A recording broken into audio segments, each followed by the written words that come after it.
The guitar genius of Eddie Hazel.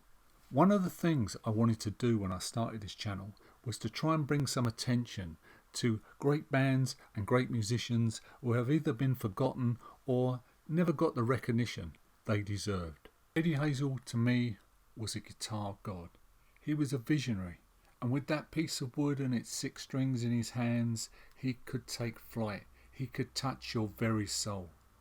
Eddie played this funk metal hybrid way before anyone else, except Jimi Hendrix, who was only scratching the surface of that sound when he sadly passed away.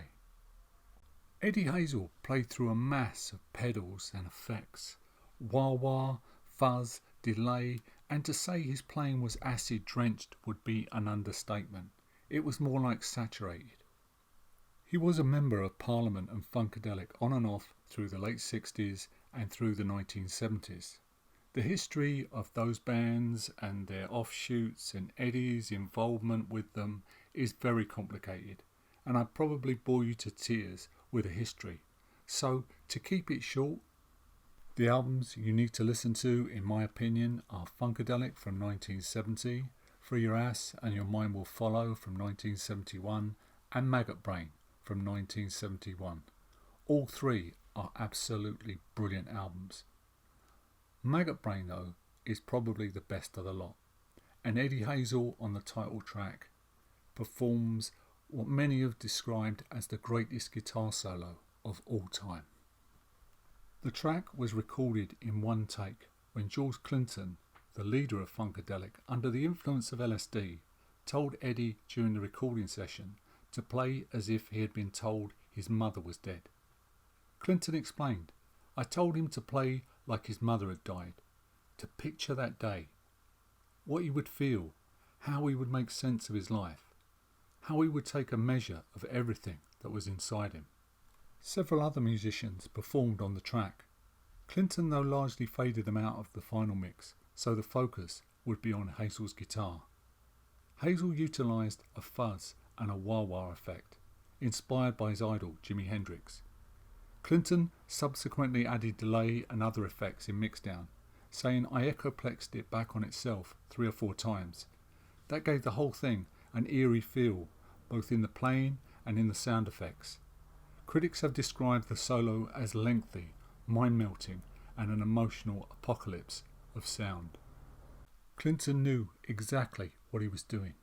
If you give Eddie the framework, the right foundation, he will proceed to blow your mind. He takes you on a journey that goes through every emotion there is: anger, sadness, fear, lust, pain, joy, serenity. And that journey is pure, unadulterated genius. For me, it ranks up there with the finest music that John Coltrane, Miles Davis, Jimi Hendrix ever produced. If you want to hear a musician play their heart out, go and listen to Maggot Brain. Now, if you're in the mood for some more classic Hazel, may I direct your attention to Eddie's only solo album from 1977, the album Game, Dames and Guitar Thanks. In my book, this is a true forgotten gem of an album. Now, as we've seen with Maggot Brain, Eddie's all about feel and emotion, and all the tracks on this album give him the grooves and that musical foundation to just bounce off of. You have the great Bootsy Collins laying down those bass lines, those fantastic bass lines as only he can do. Bernie Worrell on keyboards, another ex-Funkadelic member and a funk master, and a bunch of the best funk musicians around. Like I say, laying down those foundations. Go and listen to the opening track, a cover of the Mama and Papa's California Dreamin'. See how the other musicians create those great counterpoints, the groove, allowing Eddie to fly the friendly skies. In fact, the whole album is Eddie taking it to the edge, going over and coming up the other side. I've seen many people over the years say about Eddie, he wasn't the most technically competent guitarist ever. Well, Eddie Hazel was all about taking risks, going where his heart led him, and it was all about feel. When Eddie was in the zone, the intensity was white hot. Who cared if he hit a few bum notes? Eddie Hazel. I wanted to make my guitar an extension of my singing. My style is like a solo vocalist guitar. He often played and sang with such emotion he was often ridiculed by band members in the early days for crying in the studio. Eddie Hazel sadly passed away from liver failure on December the 23rd, 1992. Not long before he died, he had planned to do some work with former Band of Gypsys members Billy Cox and Buddy Miles. Now, that would have been interesting.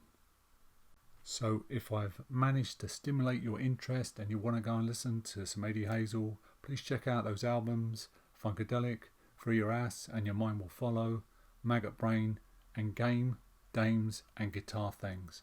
They're all available on YouTube. Thank you for listening. Please stay safe, stay well.